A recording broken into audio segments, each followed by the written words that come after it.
On continue dans le désastre, mon cher Philippe. Mais là, c'est un désastre assez drôle. On va rigoler aussi encore là. Crise à Québec solidaire. C'est la crise à Québec solidaire. On en a déjà parlé aux dernières semaines. C'est la crise qui se perpétue. Le collectif antiraciste dénonce le racisme systémique du parti. Eh oui, QS. Pour nos amis en Europe... QS, c'est Jean-Luc Mélenchon. C'est ça. De la France insoumise. C'est ça. Voilà. On va résumer ça. Ils se font accuser par leur collectif indigène, décolonial, indigéniste, d'être raciste systémique, d'être au fond une bande de blancs mais bien sûr bourgeois. Mais bien sûr qu'ils sont une bande de blancs bourgeois. C'est au Québec. C'est l'extrême gauche québécoise. Ben oui. Pas les Haïtiens là, qui sont d'extrême gauche, QS, féministes, LGBT, Saint-Crème. Bien sûr que c'est les Canadiens français radicalisés par l'UQAM. Bien sûr que c'est blanc.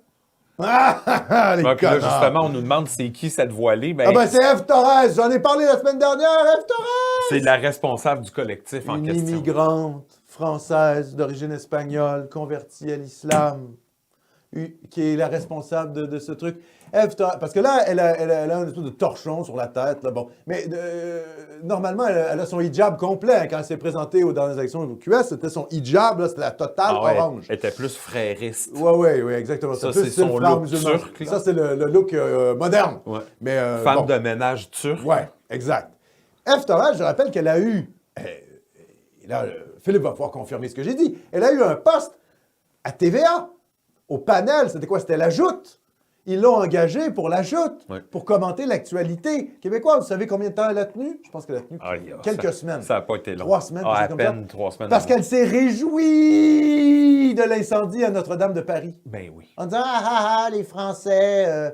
Vous insultez Allah. Ben... Oui, vous oppressez les religions. Ben voilà ce qui se passe pour vous. Gna, gna.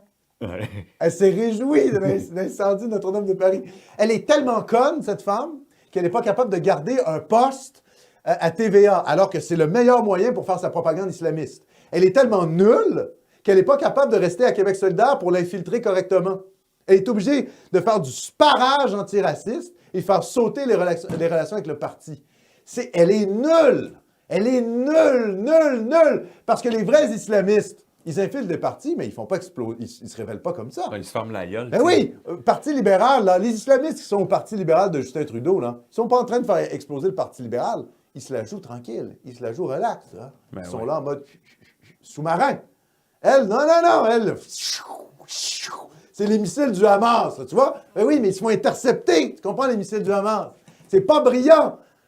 Elle n'est pas brillante, Ève Torres. Elle fait vraiment pitié. Alors là, la tension est vive dans le groupe, qui dit avoir 80 membres, et l'exécutif de QS. En entrevue avec la presse, la co-porte-parole du collectif antiraciste décolonial, Ève Torres, affirme, écoutez ce qu'elle affirme, qu'elle peut très bien penser que la direction a vu ici une opportunité populaire d'aller rejoindre une certaine frange d'un certain électorat en faisant taire une gang de woke. Mais oui, cette certaine frange de l'électorat, ça s'appelle les Québécois, qui n'en ont rien à foutre de vos revendications de pleurnichage ethnique.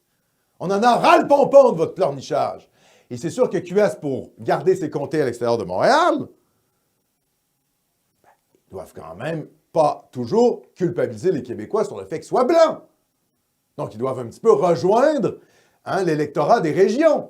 Ils ne peuvent pas toujours se plier à vos fantasmes là, d'un Québec Ku Klux Klan, qui opprimerait sans arrêt tous les racisés du monde.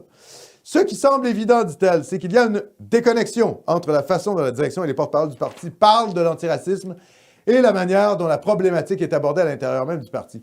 Est-ce que Québec solidaire, Manon Massé et Gabriel Nadeau-Dubois sont prêts à reconnaître qu'il y a du racisme systémique à l'intérieur même de leur parti, demande-t-elle? Une vraie casse-couille. Une vraie casse-couille. Elle est même capable de casser les couilles de Québec solidaire. Incroyable! Cette femme, elle est incroyable. Parce que je vous le dis, les islamistes, en général, sont plus intelligents qu'elle. Les islamistes, ils infiltrent le Parti de Trudeau, ils infiltrent le Parti libéral du Québec, mais ils disent rien. Ils se la jouent, on place nos pions. Elle, non. Ils se la jouent HEC d'habitude, les islamistes. Ben oui, HEC, tu vois, le gars, il est propre, il dit... Gestion, économie. Oui, mais il y a de l'islamophobie. Tu vois, ils avancent un petit pas. Non, elle sort la roquette tout de suite. QS et du racisme systémique, parti de facho. Ah, c'est vraiment pitoyable, quoi. Mais encore une fois, je l'ai dit, voilà, QS a voulu s'allier aux islamistes, ben bonne chance les crétins. Ouais, c'est ça. Bonne chance les crétins! Moi, je vous souhaite bonne chance. Ah ouais. C'est tout, c'est ça la réalité. Incroyable. La gauche alliée à l'islam. Voilà comment ça termine, la gauche! Alliée à l'islam, vous vous faites traiter de raciste systémique. Ben oui. Eh bien, vous avez ce que vous méritez. Bien sûr.